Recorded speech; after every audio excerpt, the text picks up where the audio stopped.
¿Cómo están, queridos amigos? Esto es Teología en Minutos.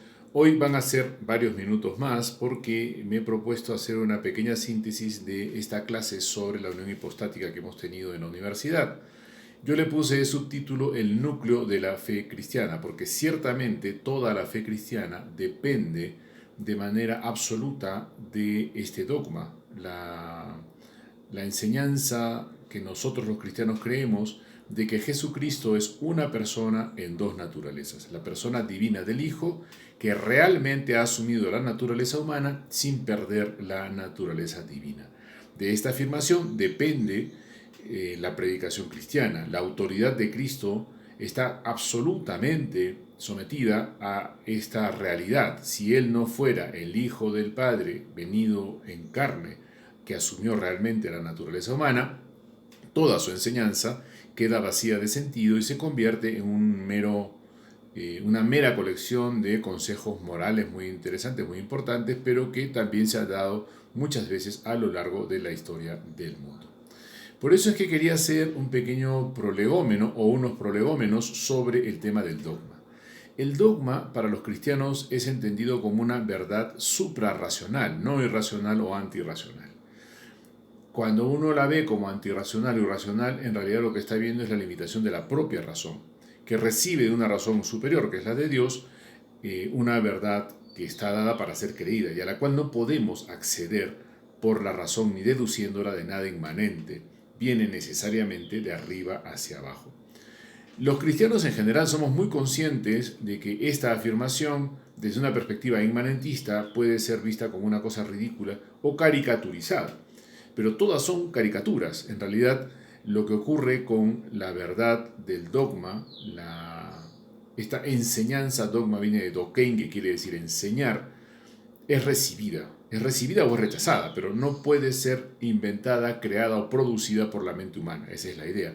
Por eso es que yo siempre les decía a los chicos en la clase, el dogma no es una piedra en la cabeza de nadie, sino una ventana al cielo. La figura de la ventana es bastante pertinente. ¿Por qué? Porque la ventana no cambia. Puede cambiar el paisaje, pueden pasar personas, carros, animales delante de la ventana. Pueden cambiar los tiempos, pero la ventana no cambia. Y justamente desde la ventana dogmática es que uno lee el mundo entero. Entonces, no se trata de meter el mundo en la ventana, se trata de verlo desde ella. Por eso es que la dogmática, yo les decía, no es una piedra en la cabeza de nadie. Es más bien esta ventana que nos permite que la luz de Dios, la luz del amor, la luz de la comprensión del mundo llegue a nosotros y podamos compartirla. Entonces, esto creo que es importante entenderlo porque vamos a hablar ahora del dogma de los dogmas, el dogma que está sobre todo dogma y que lo fundamenta, la enseñanza que fundamenta todas las enseñanzas, que Jesucristo es una persona, y esta es la formulación, en dos naturalezas. Es la persona del Hijo, del Padre en el Espíritu Santo, esa es la persona, en dos naturalezas, humana y divina, que están completas y como enseña Calcedonia, sin cambio, sin división, sin mezcla, sin separación. Miremos un esquema ya tradicional que hemos visto varias veces, pero que permite por lo menos entender o mirar en un esquema rápido cómo es esta verdad. Los cristianos creemos que Dios es Padre, Hijo y Espíritu Santo. Y que los tres son Dios. El Padre es Dios, el Hijo es Dios y el Espíritu Santo es Dios. Sin embargo, el Padre no es el Hijo no es el Espíritu Santo, el Padre no es el Espíritu Santo y el Espíritu Santo no es el Hijo y viceversa. Hay una diferencia real de personas. No son tres personas unidas moralmente por una amistad. Tampoco es una sola persona que se pone tres máscaras o tres disfraces o tres nombres para enseñarnos su verdad. El cristianismo afirmó siempre desde el inicio, y se deduce de los evangelios, que el Padre es una persona, el Hijo es otra y el Espíritu Santo es otra, ¿no? Y a esto de acá, que es la verdad dogmática del credo, nos lleva a lo siguiente. El Hijo es el que se encarna. El Hijo se hace verdaderamente hombre. Entonces aquí tenemos el dogma de la encarnación o también de la unión hipostática. Sin dejar de ser Dios, se hace hombre. La inhabitación o perijóresis de las tres personas divinas permanece y el Hijo se hace realmente hombre. En el Hijo habitan realmente el Padre y el Espíritu Santo sin confundirse. Es la verdad que vimos cuando hablamos en el tratado de la Trinidad. Hecho hombre, este Hijo es justamente aquel que se deduce de las Escrituras. Los 4 nombres clásicos que el credo ha sintetizado como: creo en un solo Señor Jesucristo, Hijo único de Dios. Es decir, Jesús, el nombre de pila, el nombre cotidiano; Cristo, que es el nombre de la misión; Hijo de Dios, que es el nombre de la persona; y Señor, que alude a la naturaleza divina de Jesús de Nazaret. Esta dogmática creo que se puede entender, y los tratados clásicos lo hacen así, bastante mejor, desde la perspectiva de las herejías, porque las herejías son justamente la negación de esta dogmática que permite entenderla mejor.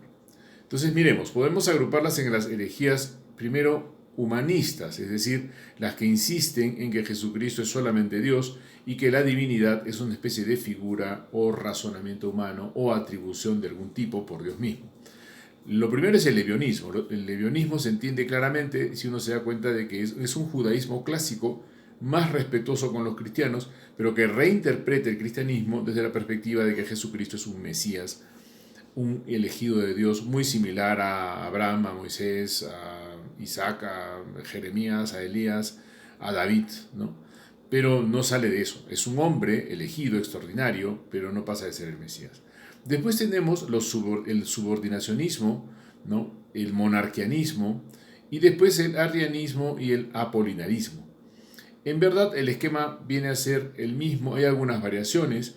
En el caso del subordinacionismo, el padre sería un monarca, por eso también se puede llamar monarquianismo, que tiene dos subtenientes, que serían el Espíritu Santo y el Hijo. Y el Hijo se encarnaría por orden del Padre en ese sentido. El arrianismo es más o menos igual, piensa que Jesús es una criatura divina, una especie de Dios creado por Dios para enseñarnos a nosotros cómo alcanzar la salvación. Y el apolinarismo también habla más o menos de lo mismo, ¿no? Sería un superhéroe Jesucristo. Por ejemplo, la figura de Heracles o Hércules, la figura de este semidios que se vuelve Dios pasando por algunas pruebas terribles, es más o menos el esquema que se aplica a Jesucristo. Después están las herejías cristológicas divinistas. No niegan la naturaleza divina, más bien niegan la humana, ¿no? En general podemos decir que hay un enorme árbol de estas herejías que es la gnosis. La gnosis es la idea de que por el conocimiento uno se eleva por sobre la materia y así alcanza la plenitud, la salvación, la elevación, etc., ¿no? La gnosis es un árbol con millones de ramas, es muy complejo, hay muchísimas interpretaciones a lo largo y ancho del mundo de cuál debería ser el conocimiento que lleva al hombre a la iluminación definitiva, ¿no? Pero, hablando ya propiamente en términos cristianos, la herejía del docetismo decía que la humanidad de Cristo era básicamente una máscara, una doceta, una máscara pedagógica, ¿no? Acuérdense que doceta es la misma raíz de docencia, de enseñanza, etc., ¿no? Y con ello también el maniqueísmo, ¿no?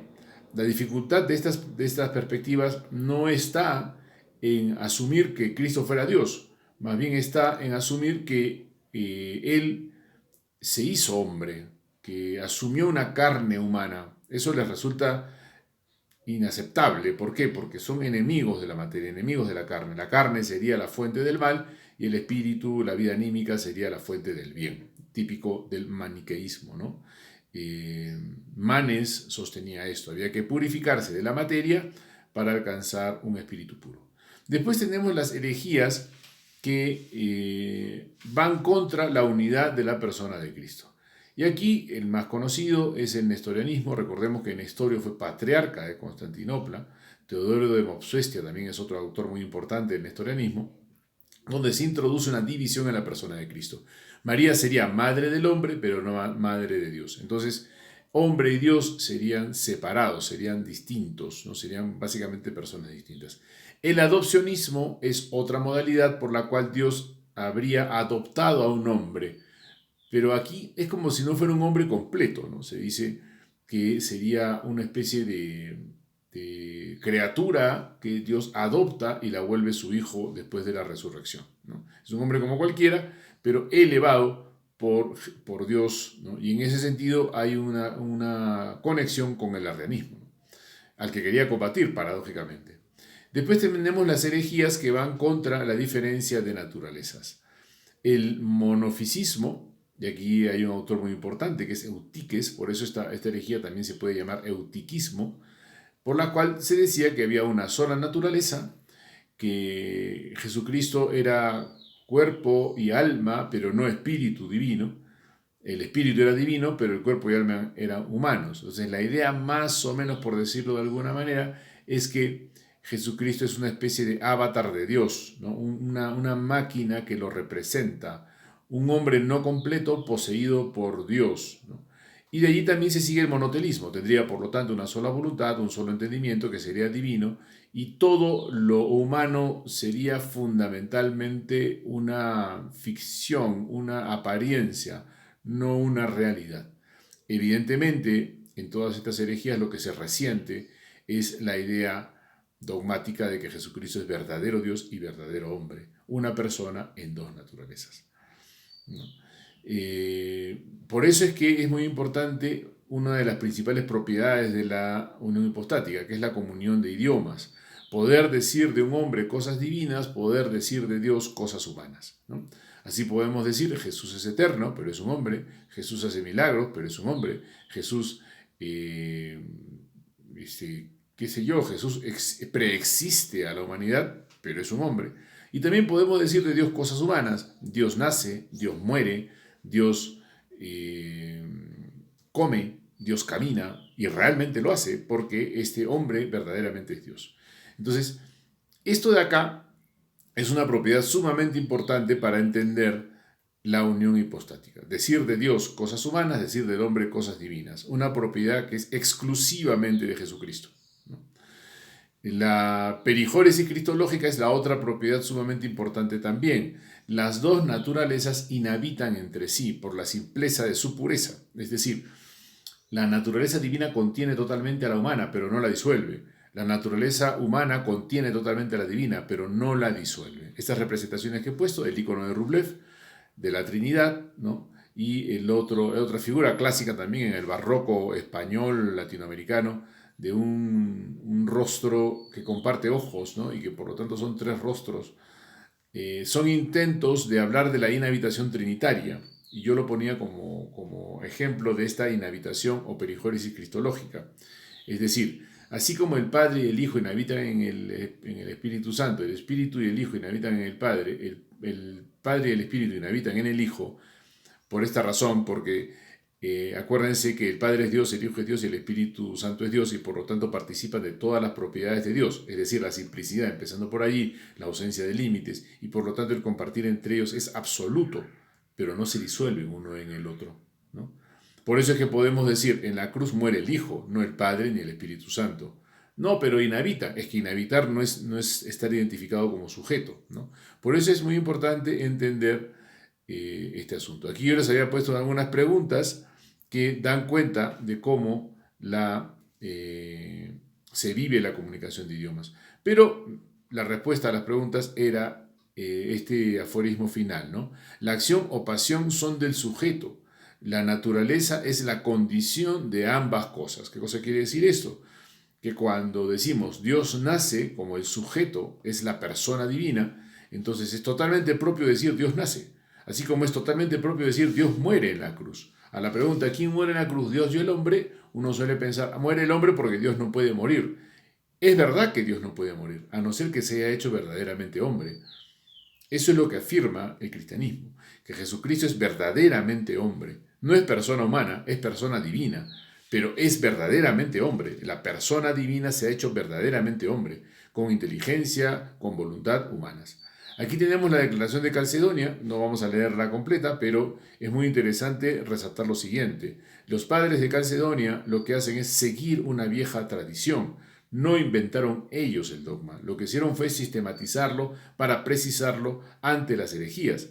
Aquí hay declaraciones anti-nestorianas, hay declaraciones anti-eutiquistas, hay declaraciones anti-arrianas claramente, por ejemplo el famoso homoousios o la consubstancialidad. El Hijo es consubstancial con el Padre según la divinidad, ¿no? Esta es la declaración más importante y para lo que nos toca y para lo que sigue es clave tener estos 4 sin de Calcedonia, ¿no? Sin cambio, sin división, sin confusión, sin separación, ¿no? Sin confusión, sin cambio, sin división, sin separación.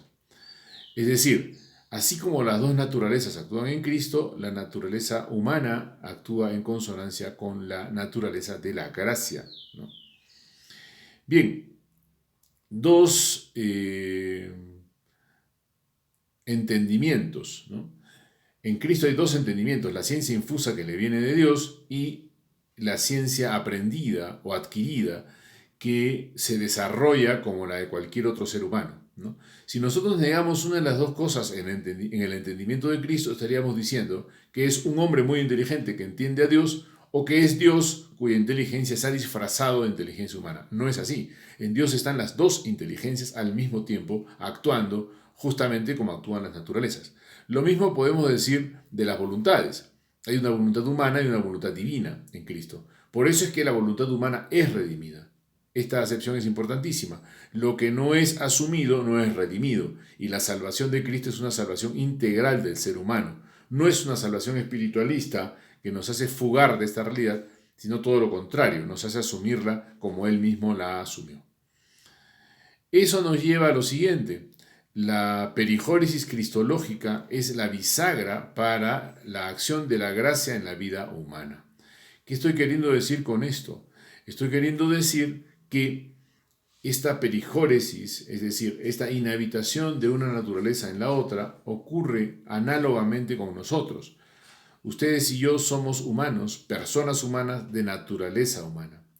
Entonces, a las preguntas, por ejemplo, ¿la gracia transforma la naturaleza humana? Sí, no, ¿cómo?